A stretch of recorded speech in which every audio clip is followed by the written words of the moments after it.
Hello, I'm Daniel. I am going to talk to you about Chapter 1 from Way of the Bodhisattva today. It's called Explaining the Benefits of Bodhichitta, and I'm using this version of Way of the Bodhisattva. It's called Entering the Way of the Bodhisattva. It's came out this year, and I really like it, and so I'm going to read from this chapter and then comment on it. So, first of all, I do want to talk about, though, what we're talking about when we say Bodhisattva and when we say things like Way of the Bodhisattva.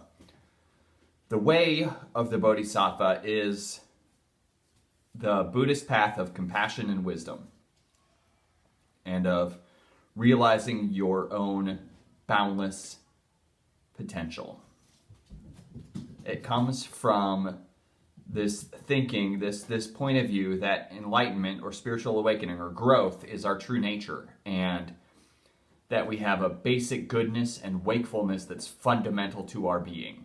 So it's the opposite of, or it's a sort of the opposite of that view that human beings are bad. It's the opposite of that. It's that, no, our true nature is good. At our core, we are awake and we are where we need to be. At our core, deep inside. So what we're doing on this spiritual journey is, rather than trying to go anywhere or get anything, we're trying to sort of cut away the things that aren't working for us. We're trying to get through our neuroses, our anxieties, our negativity to the positivity that's underneath. That's what is there at the core that is fundamental to us. And so we're going to talk about this. So that the word bodhisattva, that just means one who is striving for awakening. That's what it means. For awakening, for helping ourselves and helping others. We're trying to make the world a better place. That's what this is founded on. That's why I say it's founded on compassion. It's founded on wanting ourselves and others to suffer less than what is happening right now. Suffer less than what is happening right now. So that's what a bodhisattva is. It just means we're trying, we care a lot and we're trying our best. That's what it means. And being of awakening, I think, is the direct translation, being of awakening. And so I'm going to define another word, and that's bodhicitta, and that is mind of awakening. And it's the quality that our diligence on this path is based on. It means mind of awakening. It's what helps us overcome the delusions that keep us from seeing our true nature. These delusions are things that we can overcome. They're impermanent like everything else, and they can obscure our minds, but we can overcome them. Bodhicitta is our tool for doing this, and that is what this chapter is about. So that quality, bodhicitta, is what we're going to talk about. It's about overcoming our attachment to ourselves. So we're not so selfish all the time, so we're not making enemies out of everything all the time. That is what it's really about. We don't really cultivate the awakened state as something separate from ourselves or as something new. We are trying to realize that we already have this basic goodness as part of our being. It's always been there. So activating this bodhicitta brings us greater vision and potential. It brings us to become a being with boundless compassion for ourselves and others. And that creates harmony in the world around us. When we engage bodhicitta, we stop being so afraid of and controlled by our own suffering. We gain new levels of patience and diligence, and we also develop a kind of bravery. People use the term spiritual warrior, and that's just we're willing to face the suffering of the world, and we're willing to face our flaws too, because we all have weaknesses, and we're willing to face those and be honest about those instead of pretending those aren't an aspect of ourselves. So that was introduction. But now I'm going to read this chapter called Explaining the Benefits of Bodhichitta, and I'm going to comment on it as I go through, okay? Okay. And again, this teaching was spoken by a monk named Shantideva. He The other monks in the temple with him tried to set him up to fail. They thought he couldn't possibly give a teaching. They were sort of bullying him, and they set him up to give this teaching for hundreds of people, thinking that he would fail and he would run away because they did not like him. And as it turns out, he gave an incredible teaching, and after that, they all really wanted to learn from him, but he left. So, that's the background of this. But, explaining the benefits of Bodhicitta.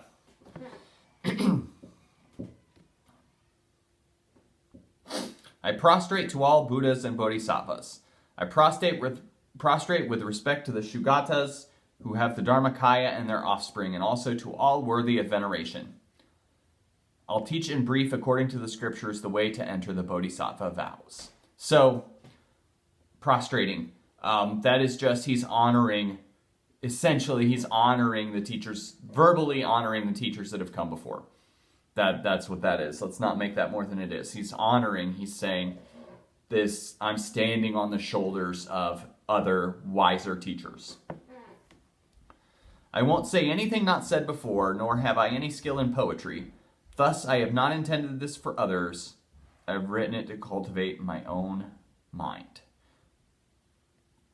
So that's just, he's expressing, I'm humble, right? He's expressing, I'm humble. I'm doing he was made to do this, and again, maybe he did really write it just for himself, but as it turns out, it means a lot to all of us. But he's expressing humility at the beginning, which is a very common thing in texts like these. He's saying, I'm just a guy, this isn't that special. And then he goes on to give a very special teaching. Meanwhile, this will increase the power of my faith, so that I cultivate the virtues. If someone else whose fortune equals mine should see it, then it may be meaningful. So he's saying, I'm not expecting this to mean anything to anyone unless they're sort of at the same level as me. I've gained what is most difficult to get, the leisures and resources to benefit beings. If I do not accomplish good while here, how will I ever come to them again? So sometimes in Buddhism, we talk about this concept called the precious human life. And that is just to say, we are lucky to be in this situation. Why are we wasting it? We're lucky to be in this situation. Why are we wasting it? So, for example, we could think of, we could have been born at any other time in history and we wouldn't have access to things to help us better ourselves, right? We may not have access to things to help us better ourselves. So it's very significant that we were born in this time and place. And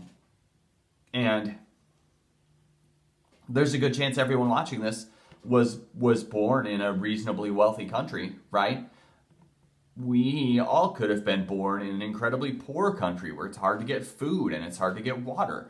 We're lucky to have been born where we were born. We had no say in that, right? It just happened. And that's an aspect of this too, is not only are you lucky to have a human life, but also you're lucky to be born in this time and place. And in the Buddhist context, we have access to almost all the Buddhist teachings from history, and for most of history, that was not the case, right? And even 50 years ago, now somebody hears, oh, you're a Buddhist? That's kind of cool. Even 50 years ago, people would think you're an alien if you say you're Buddhist. So that's an aspect of this too.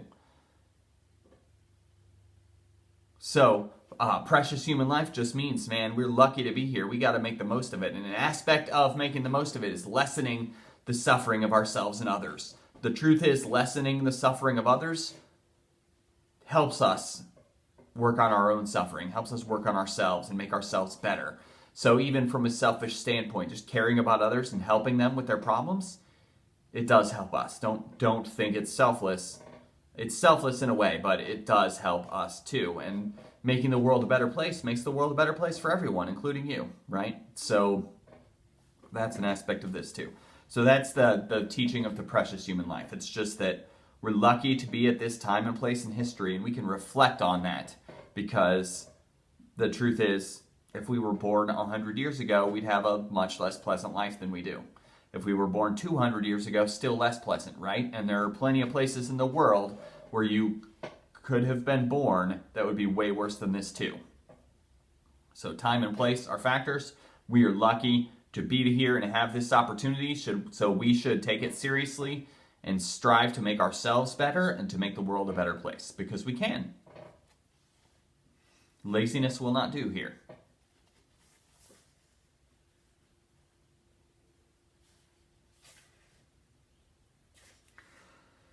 Just as between the clouds on pitch black nights, lightning reveals the heavens for an instant, thoughts of the merits of the world arise for a rare moment through the Buddha's power.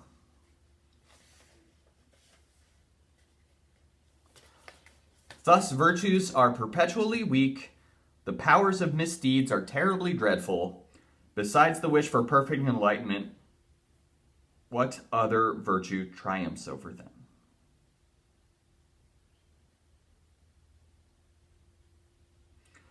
So, virtues are perpetually weak, the power of misdeeds are terribly dreadful.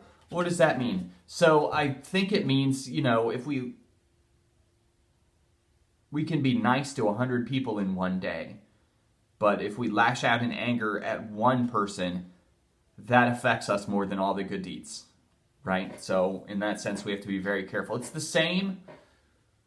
I sort of feel the same way about economics, and this is maybe this is far afield from what we're talking about, but I think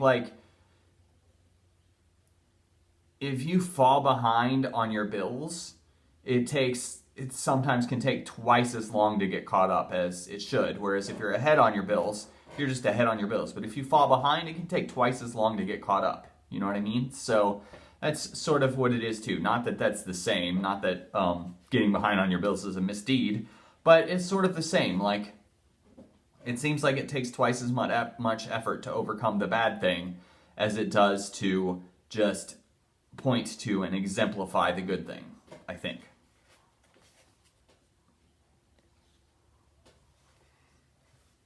The lords of sages who have contemplated for many eons see just this will help.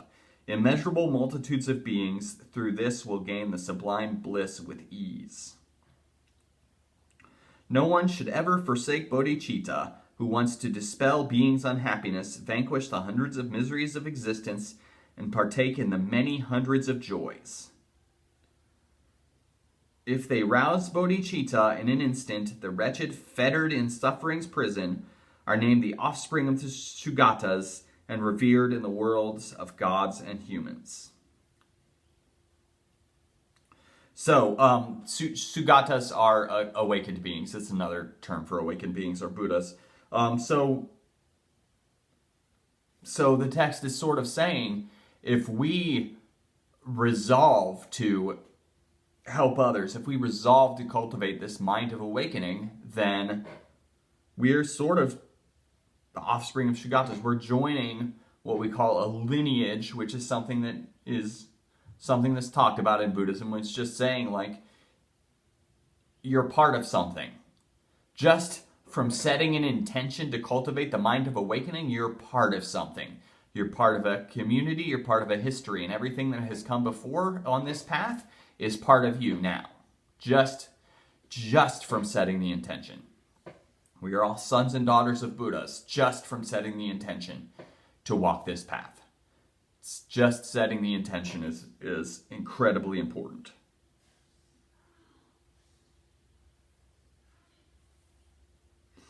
Just like the greatest kind of alchemy, it takes this unclean body and transforms it into a priceless jewel, a Buddha's body.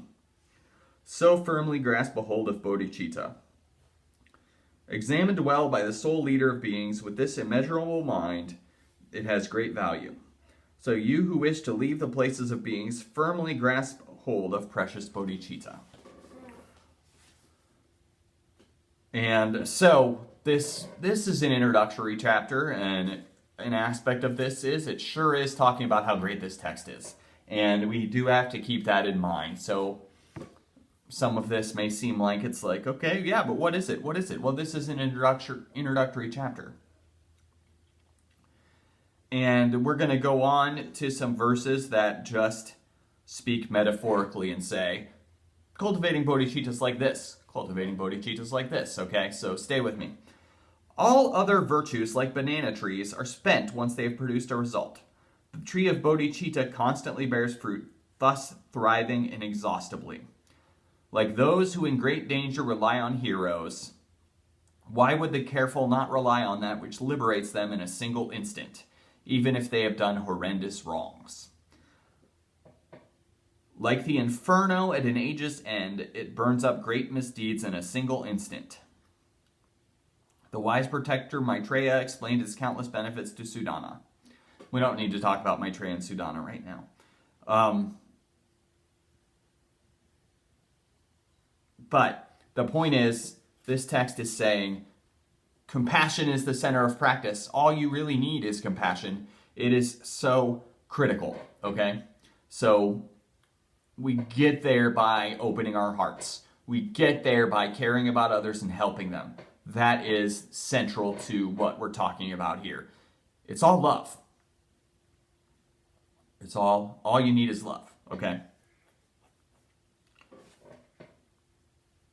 To summarize, it's understood there are two types of bodhicitta: the mind aspiring for awakening and engagement in awakening.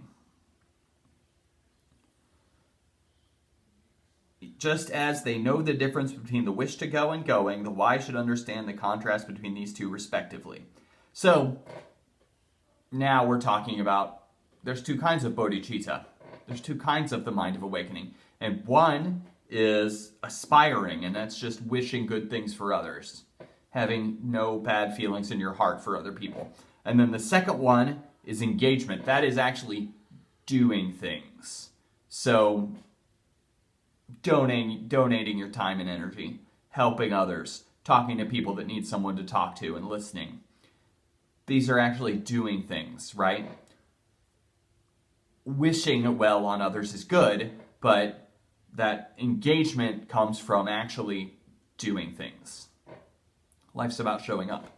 So, even in samsara means the world of suffering, the ordinary world where we're carried around by our baggage and our neuroses, that's called samsara. Even in samsara, great results come from aspiring bodhicitta, though unlike engaged bodhicitta, the merit is not continuous. So, it's just saying, it's great that you're wishing well for others, that's a good thing. It's going to be way better if you actually get out and do things to help people.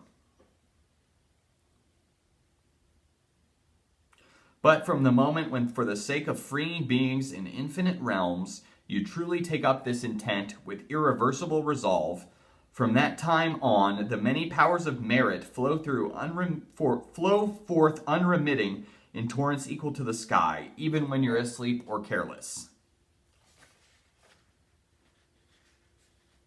So, helping people does a lot for you. A lot more than you think. We need to learn how to be less self-centered.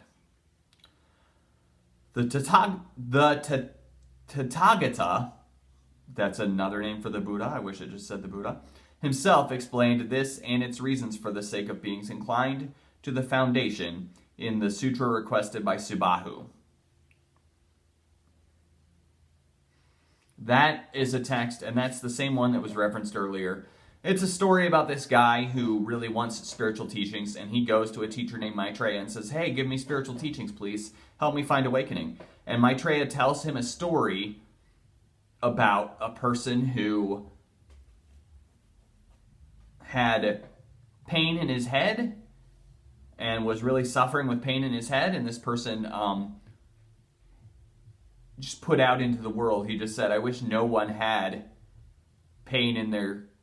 And I'm being careful to say pain in their head because it's not like a headache. It's like he had a wound, like he was injured by something. But he just put out into the world, I wish no one had this kind of pain in their head. Okay? He just put that into the world, and he really meant it. And we're saying that that is meaningful. Just really wishing for that is meaningful, even if you don't do anything. But man, is it better to do things, okay?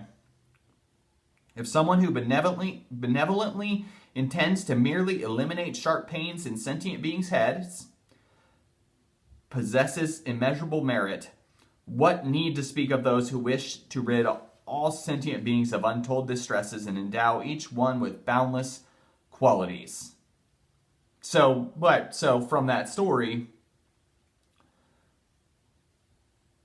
a person wished to relieve head pain from everyone, and it's saying that's a very, very good thing, but how much better is it to wish for good things for everyone? All good things, all suffering to stop, right? Who has such altruism as this? Does even a father or a mother? Or do the gods or else the rishis? Do even Brahmas harbor this? If sentient beings themselves have never had such a wish as this before, even for their own sake in dreams, how could they have it for another? The wish to benefit beings that others have never had for their own sake, this special jewel of mind is born, a wonder without precedent. The cause of every wanderer's joy, the cure for beings suffering. How could one take the measure of the merit of this precious mind? If merely intending to benefit is greater than revering the Buddha, what need to speak of striving for the sake of all beings' happiness? So, he's sort of saying in the text, hey, just wishing to help others is better than bowing to the Buddha. And that is maybe controversial to some people, because plenty of people have Buddha statues they bow to and chant to and sort of revere and worship. And Shantideva is saying, well, yeah, that's good, but we should do things. We should try to help our communities. We should do things to help people. We should not get caught up in revering the Buddha all the time. We need to also use our feet and do things, right? Life's about showing up. They wish to cast off suffering, but rush towards suffering itself. They wish for happiness, but deluded, crush their own pleasure like a foe. For those deprived of happiness, who suffer many miseries, this satisfies with every pleasure and severs every suffering. So what, right? So I think many times in life we know what the best choices are, and we just make the bad choices because we want to. And maybe we tell ourselves we didn't know what the best choice was. So we do things that propel us towards suffering, right? We get involved with the wrong person. Or just a really simple example, you eat too much of a sweet food or a savory food and your stomach hurts, right? We're trying to have pleasure and we're rushing towards suffering. That's exactly what that is. That's a microcosm for what we do in our lives. We get in the way of our own happiness because we're not thinking clearly and we're not making the best decisions. That's why meditation's important. It helps us think clearly, helps us see where we're fooling ourselves, because we're fooling ourselves to make the wrong decisions at times. It also will dispel delusion. How could there be such good as this? How could there be a friend like this? How could there be such merit as this? If to reciprocate a kind deed is praiseworthy for a short while, what need to speak of bodhisattvas who do good unsolicited? People extol as doing something good those who provide a few with regular meals, donating scornfully for a short time, plain food that satisfies for half a day. What need to speak of those who always give to beings of untold number for a long time, the sublime happiness of Shugatas fulfilling every one of their desires?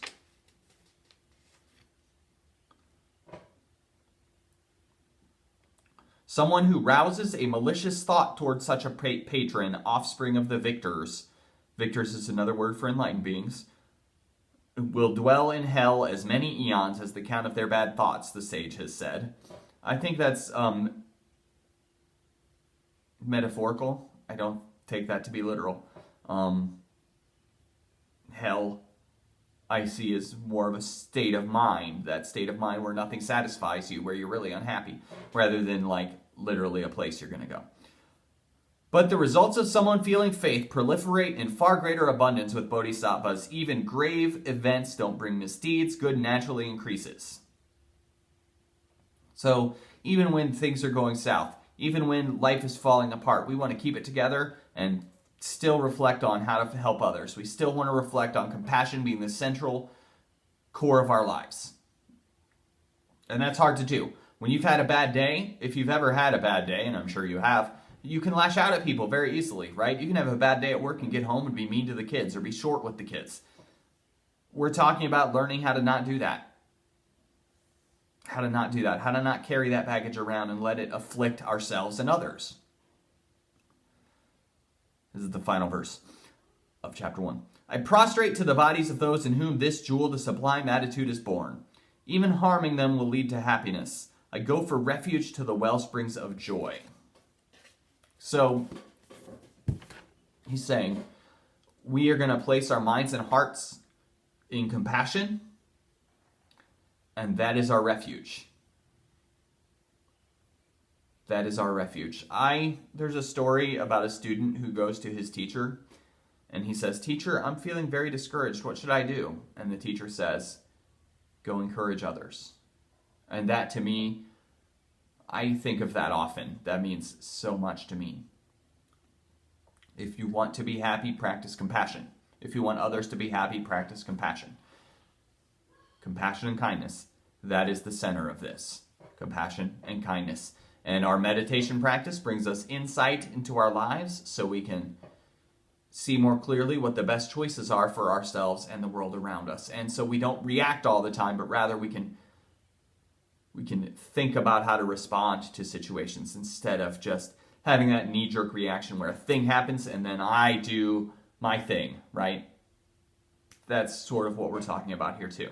So that has been chapter 1 of Entering the Way of the Bodhisattva, and thank you for taking the time to listen to me. We're going to talk a whole lot more about Bodhicitta later on. It's learning how to give without thinking about what you're going to get from it. And without thinking about how good it feels to give. But no, just giving to give. And that can be a very hard thing to do. And it's not bad to give so that you feel good about the giving. And it's not even bad to give so that people see you giving. But it's better to give and not care. To give and not care. We can get a lot done if we don't care who gets the credit. That's a fact of life. So this is about, we're not cultivating compassion to make ourselves look cool, to make ourselves seem nice to the people around us, to get credit, to make people like us. No, we're doing it for us and for the world around us, to make the world a better place. That is what the way of the Bodhisattva is about. It's about making the world a better place because it's better for others and it's better for us. So we're all working hard to open our hearts because that is what we need for ourselves and that is what the world needs for us. There is more happiness and well-being in having an open heart, and that's hard to remember because we've all been kicked in the heart sometimes. We've all been hurt. We've all seen what happens if we open our hearts too much. We get hurt, and that's just the way of things. And we have to open our hearts and let ourselves be hurt if we want to maximize our well-being. If we want to maximize our well-being. Sensitivity is thought of as a bad thing in the world today a lot of the time, and I think it's not. I think sensitive people are the happiest. I think sensitive people are the ones that help others the most and help themselves the most. And the world needs more sensitivity, not less. So that is it for today. Thank you for taking the time to listen to me, and have a good day.